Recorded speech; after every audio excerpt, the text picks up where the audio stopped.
la famille, on se retrouve aujourd'hui pour une nouvelle vidéo FAQ. C'est la première de ma chaîne parce qu'en fait, on reçoit énormément de questions avec Isma sur le garage, sur nos vies un peu perso, sur notre parcours, etc. Donc là, on a sélectionné les questions qui reviennent le plus souvent et puis on va répondre à ces questions-là. Là, on a Kenzie qui nous a fait une petite déco Bibi. Ouais, Kenzie. Il nous a fait une petite déco parfaite. Donc, Isma et moi, on va s'asseoir sur les canapés et puis on va répondre à vos questions. Là, nous, on a fait un petit truc de fortune pour poser le téléphone. Désolé les gars, on fait avec les moyens du bord. Et puis, on va répondre à vos questions dans un petit cadre plutôt sympa. C'est beau. Je vous fais un petit tour de showroom rapide avec un peu de musique.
Allez, c'est parti. C'était trop speed. Ouais. Si un jour j'avais pensé faire ce genre de vidéo, c'est beau. Bon, j'ai sélectionné les questions qui reviennent le plus, puis en fait j'ai sélectionné plein de questions, et puis on va répondre au fur et à mesure. Alors il faut savoir que les réponses sont pas du tout préparées. Ah oui, c'est très spontané, ouais. Je sais même pas ce qu'il y a comme question. Voilà, moi j'en ai sélectionné, sélectionné les 30 premières qui étaient intéressantes, parce que bon, il y a aussi des questions complètement folles.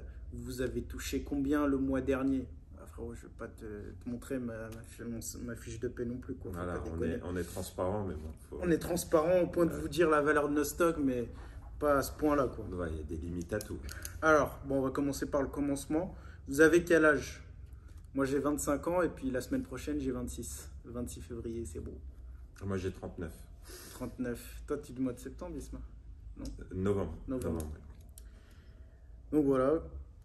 Vos parcours. Vas-y, Isma, je te laisse commencer. Bon, je sais pas si je vais être bref, mais je vais peut-être même long. En fait, je vais commencer par le lycée, le début du lycée. Hein. J'ai commencé par un BEP comptabilité. Alors, on va comprendre pourquoi j'ai atterri dans la compta. Simplement parce que j'avais été orienté par ma conseillère d'orientation, big up conseillère d'orientation, si tu me regardes. Tu m'avais dit, bah t'aimes bien les maths? Ouais, j'aime bien les maths, bah tu devrais faire de la compta. Je te dis, un mot pour moi, elle m'a dit ça, je m'en rappelle, hein, ça m'a marqué.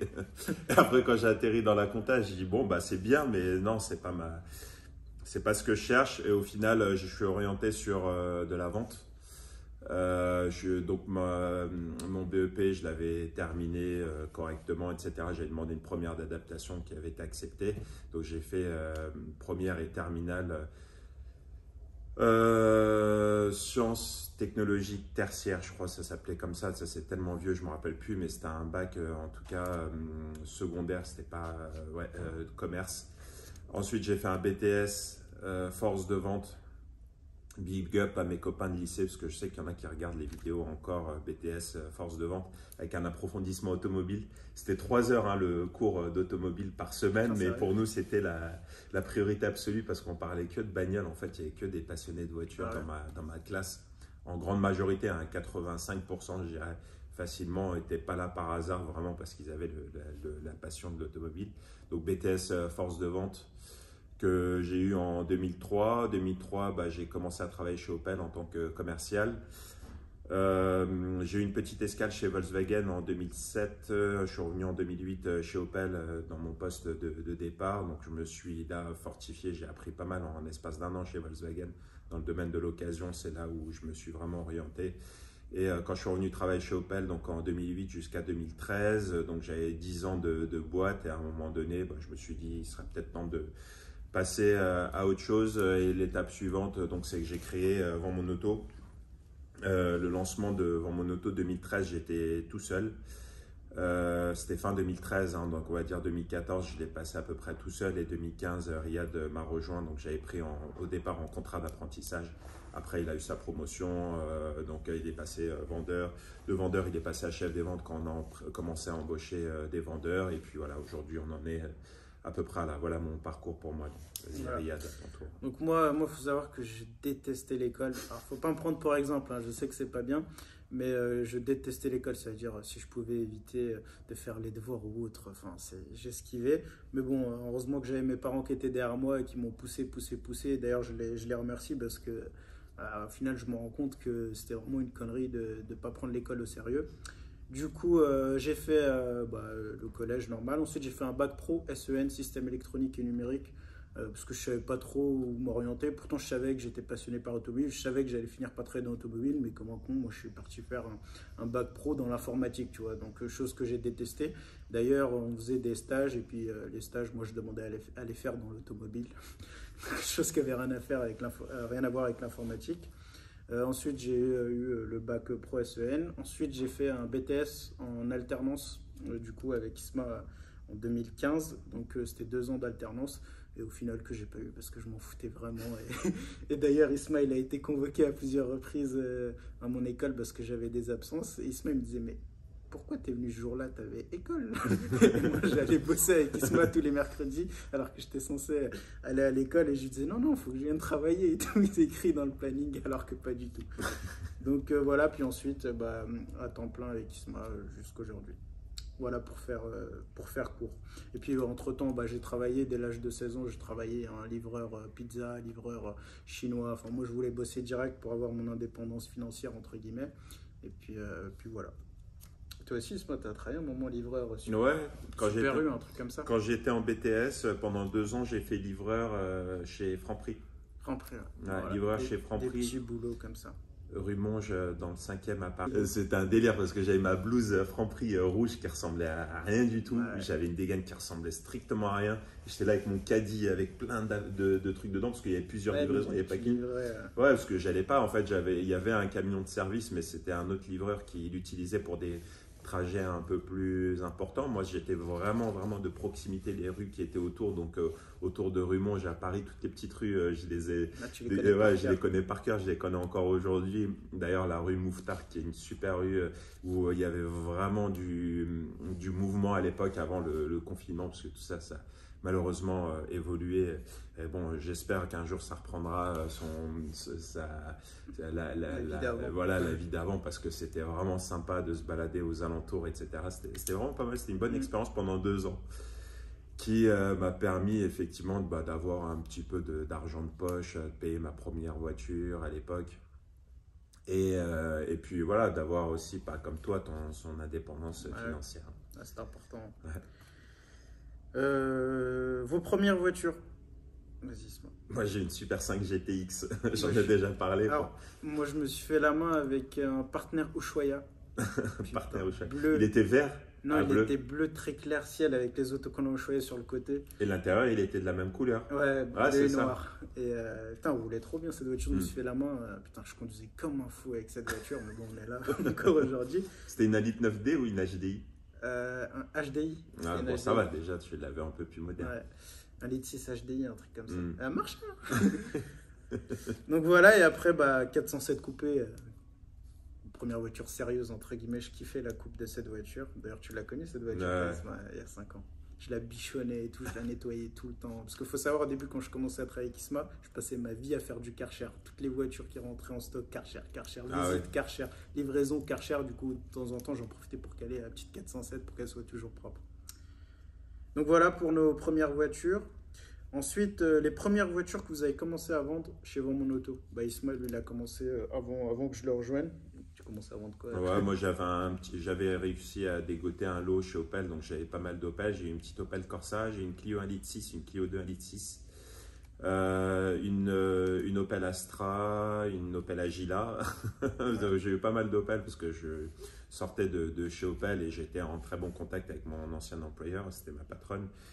Donc il m'avait refilé quelques lots, comme elle vendait aux marchands à l'époque, les quelques lots qu'elle m'avait gardé pour que je puisse me lancer. C'était les premières voitures que j'avais achetées. En voiture un peu plus sympa, un peu plus sérieuse, j'avais eu une Clio 3 RS, la première vente plus sérieuse que j'avais eue. Et, dans les premières voitures que j'avais achetées à l'époque, j'ai encore celle que j'ai gardée, c'est la Golf 3 VR6. Le numéro de VO, je crois c'est le 17, le numéro de VO 17. Aujourd'hui, on est un peu plus loin, mais c'était la 17e voiture que j'avais achetée.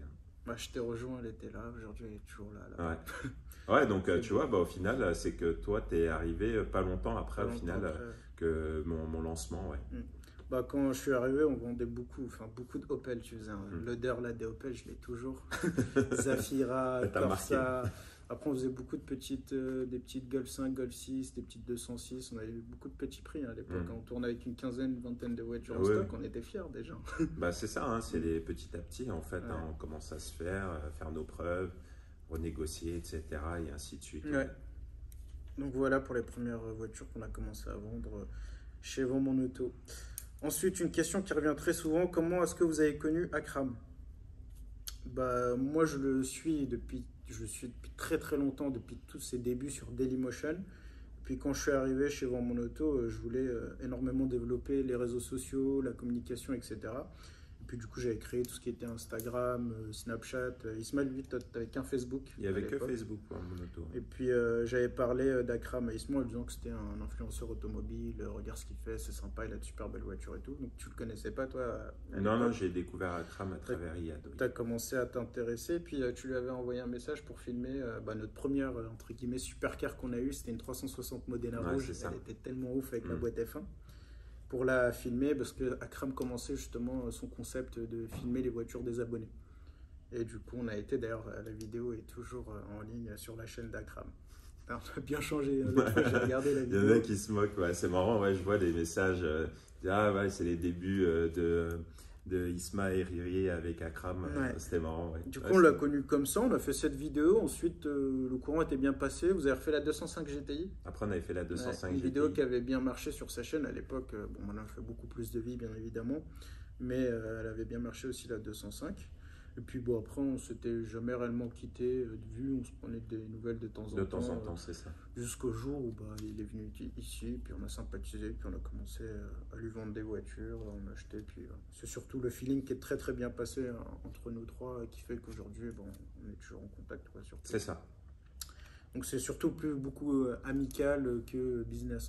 Faut arrêter de croire que il fait tourner notre stock, etc. Voilà, il fait son kiff parce qu'il achète les voitures. Enfin, moi, j'aurais ces moyens, je ferais pareil. Hein, là, je serais là, bon, celle-là, je la prends, non, j'en veux plus. Enfin, je ferais pareil, c'est humain. C'est juste qu'il faut savoir se mettre à la place des gens. Mais surtout, notre relation, elle est amicale au jour d'aujourd'hui. Bien sûr. Juste pour répondre à ce que tu viens de dire, parce qu'effectivement, lui, bah, il contribue puisqu'il nous accompagne, il nous aide, etc. Et puis, c'est une entente qu'on a ensemble puisqu'on travaille aussi bah, forcément pour faire du business. Et effectivement, c'est un échange de bons procédés, c'est-à-dire que lui, effectivement, il nous apporte une certaine visibilité, on le remercie par rapport à ça. Et nous, en contrepartie, bah, on va lui faire des arrangements, etc. On va négocier avec lui bah, ce qu'il achète, etc. Après, on fait en sorte, bah, évidemment, qu'il puisse s'en sortir financièrement parce qu'à chaque fois, il se moque de moi, il parle de moi en tant que décote, etc. Et c'est vrai, mais bon, j'essaye de faire du mieux que je peux et qu'on ait, entre guillemets, un intérêt commun. Donc, un échange de bons procédés. Après, évidemment, Akram est un client aussi en parallèle chez nous parce que c'est notre ami aussi en parallèle. Et donc, du coup, effectivement, il vient nous accompagner, il vient nous aider. Après, effectivement, en termes de volume, bah, ce n'est pas notre seul client, comme des fois, ça m'arrive de pouvoir le lire. Bah oui, il n'y a que Akram, etc. Non, figurez-vous que, évidemment, comme je dis, il contribue en termes de business et on le remercie. Mais on a d'autres clients aussi et on continue de faire tourner parce que tu as l'aspect visibilité visuelle, bah, tout ce que vous voyez, c'est effectivement quand lui il va poster des stories, etc. Où nous, on va poster de temps en temps des voitures pour la vitrine. Mais en dehors de ça, on a aussi en parallèle un roulement qui est assez régulier. Si on a autant de gens qui travaillent avec nous, ce n'est pas pour travailler que pour un seul client, évidemment. Donc ça, c'était quand même important de parler de ce point-là. Ensuite, d'où est venue votre passion pour l'automobile? Bah, moi, c'est depuis ma tendre enfance, hein, depuis que j'étais gamin. Paraît-il, quand j'étais gamin, j'aimais bien prendre un tournevis et démonter les voitures pour voir ce qu'il y avait dedans. Ah, les petits jouets? Ouais, les jouets voitures, enfin les jouets, les petits, les plus gros, voilà, ça. des trucs comme ça. Voilà, il fallait pas que j'en ai un avec un tournevis. Mais c'est d'ailleurs ton fils qui fait ça. Là aussi, mon gamin aussi. Il fait tout le temps, il vient ici, il bricole. Il fait des coverings, il refait les peintures sur des petits jouets comme ça. Du coup, vu que moi je collectionne les petites voitures, dès que ces petits arrivent, je les cache. Il vient, il va prendre du scotch, il fait du coloriage par-dessus, des trucs, c'est très drôle. Mais ouais, ça vient depuis ma tendre enfance. Je sais que quand j'étais gamin, j'adorais, j'avais un tonton qui allait de temps en temps dans les casses, etc. Parce que lui aussi, il était mécanicien. Et donc, aller chercher des pièces d'occasion. Et puis, avec les petits jeunes, on allait avec lui pour tourner dans les casses. Mais moi, c'était ma sortie, quoi. J'ai dit, wow, c'était la grande fascination. Tu sais, toi, en tant que gamin, tu veux aller dans le parc faire du vélo. Moi, j'allais dans les casses pour voir les pièces détachées, voir comment ils négociaient avec les gens et rentrer dans des ateliers énormes où je voyais plein de pièces. Pour moi, c'était voilà, c'était le kiff total. Ouais, je garde de très, très bons souvenirs comme ça. C'était amusant. Ouais. Moi, c'est pareil, c'est une passion depuis mon enfance. Hein. C'est surtout mon père qui m'a mis dans le bain parce qu'il était mécanicien en Algérie, parce que je suis né en Algérie. Pour ça qu'il je suis un blédard, les gars. Je suis un vrai blédard. Donc, moi, mon père était mécanicien en Algérie, puis il m'a mis dans le bain direct. Donc voilà, d'ailleurs je vais vous mettre une photo là que vous allez voir, vous allez foutre de ma gueule. J'étais dans le jardin avec une petite voiture en plastique et je courais toute la journée dans le jardin avec cette voiture et tout, et je la garais. Et le lendemain matin, il fallait que je la retrouve à la même endroit. Si j'avais un membre de ma famille qui l'avait touché, c'était la guerre. Je faisais une crise et tout. Ah non, faut pas toucher ma voiture et tout. Donc voilà, d'où vient la passion, en fait, c'est de l'enfance. Hein. Ça naît rarement comme ça d'un coup, je pense. Non, oui, ça, tu l'as ou tu l'as pas. Ouais, ça vient pas après, je pense. Ouais, c'est dès le départ. Ouais. Donc voilà. Votre plus belle vente chez Vend'Mon Auto, pour moi, c'est la GT3 rouge. Elle était dingue. Et puis pour nous, c'est un truc de ouf d'avoir ça dans le stock. Hein. C'était ouf. C'était une vente exceptionnelle. Hein. D'ailleurs, j'avais fait un dimanche. Le client était disponible que le dimanche. D'ailleurs, la vidéo est disponible sur ma chaîne. De la livraison de la GT3. Pour moi, ça, c'était la plus belle vente. Un client charmant comme tout, sympathique, passionné. Puis, on a des nouvelles de temps en temps, comme ça, il est ravi. Il est très content, mais celle-là, la config, elle était complètement exceptionnelle. C'était une œuvre d'art, le truc. Hein, rouge comme ça, là. Wow. Elle était dingue. Enfin, pour nous, c'était vraiment pour nous, c'était la plus belle vente pour le moment qu'on retient. Ensuite, la plus grosse marge que vous ayez fait sur une voiture. La marge, bah écoute, on a eu... Moi, c'était la Jaguar, la XF.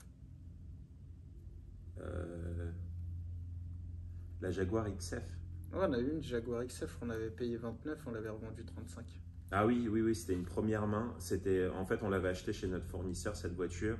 C'était avec le V8 superchargé. Un V8 supercharge, ouais, elle n'avait pas beaucoup de kilomètres. Elle avait un historique, mais en fait, elle avait un bon historique, mais pas beaucoup d'intervention du fait qu'elle avait très peu de kilomètres alors qu'elle avait 10 ans d'âge. C'était un pari parce que notre gars, il l'avait en stock depuis 2 ans, je crois, un truc comme ça.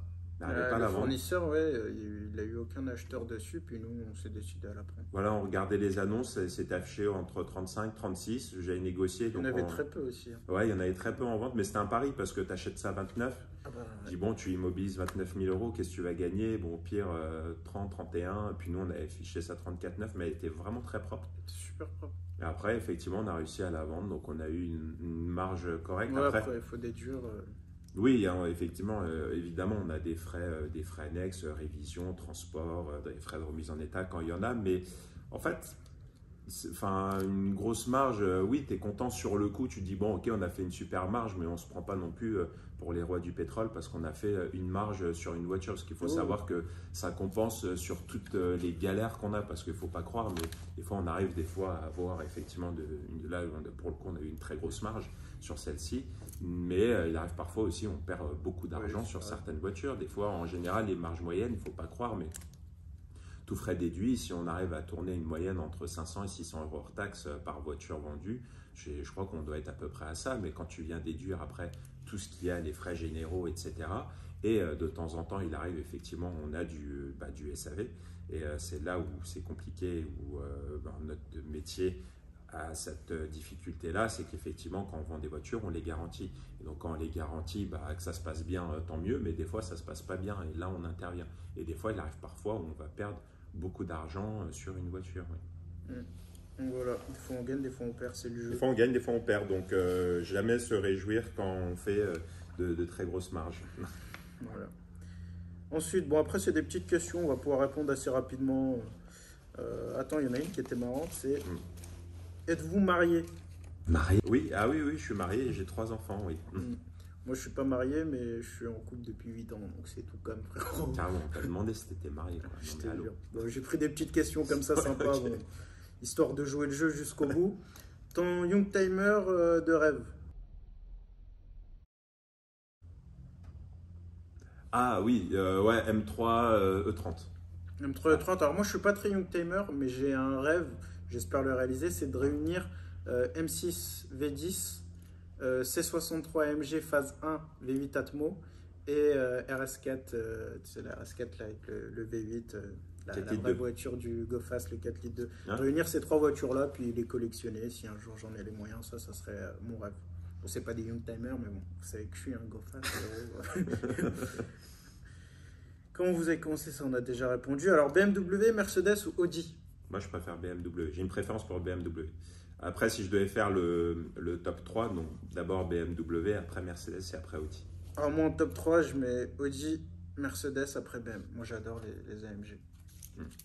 Donc voilà. Combien t'es revenu ton S3 en tout? Alors je vais faire une vidéo où je vous montrerai combien m'est revenu. Donc vraiment toutes les modifications que j'ai faites dessus, plus la prépa, etc. Puis je vous ferai un chiffrage de combien revient une prépa comme ça, avec une prépa esthétique, etc. Ça, je vous ferai une vidéo à part.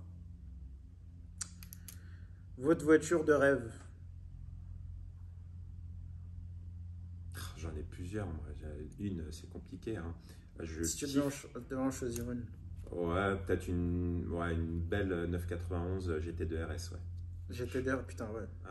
Là, ça serait vraiment le rêve ultime. Hein. 700 chevaux. Moi, je suis moins difficile, Isma. Une petite Huracan. Ça me va. Voiture de rêve. Huracan, ouais. Huracan. Ouais, je trouve ça trop commun. Ouais, mais c'est beau. Ça reste accessible. Attention, après, ce sont des voitures exceptionnelles. Le mec, il parle ça, ouais, c'est trop commun et tout. Non, c'est pas ce que je voulais dire. C'est que, ouais, j'ai l'impression que c'est distribué. Oui, c'est distribué. Voilà. Pour moi, ça reste un rêve, Huracan. Plutôt, ouais, je dirais GT2 RS, allez. GT2 RS, là, c'est brutal pour le coup. Ta voiture préférée du showroom? compliqué, hein. Ouah, il y en a beaucoup. Attends. Ah, c'est compliqué, là.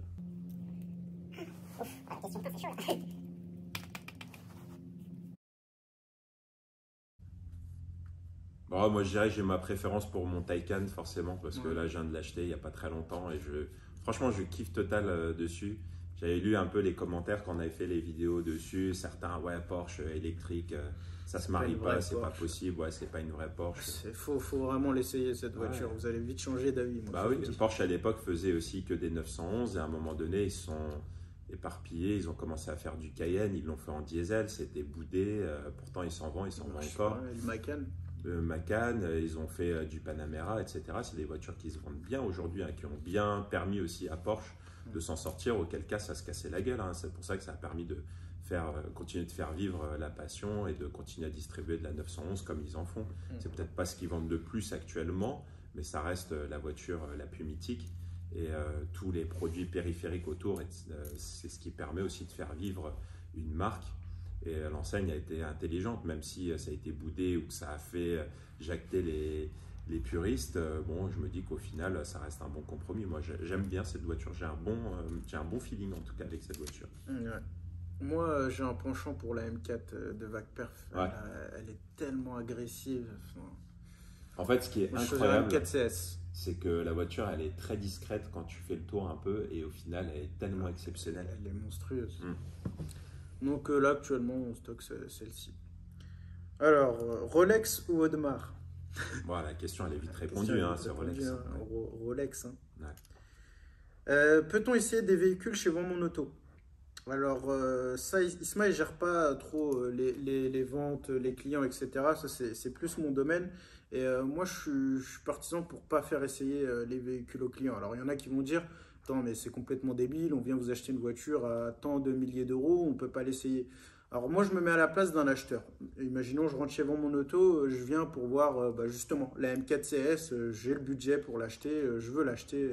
Et là, je demande au vendeur de me la faire essayer et le vendeur refuse. Donc, forcément, je vais me vexer, dire attends, je viens acheter une voiture à ce prix-là, il ne veut pas me la faire essayer. Mais je me dis que, imaginons, le vendeur l'avait fait essayer à une dizaine de clients avant moi.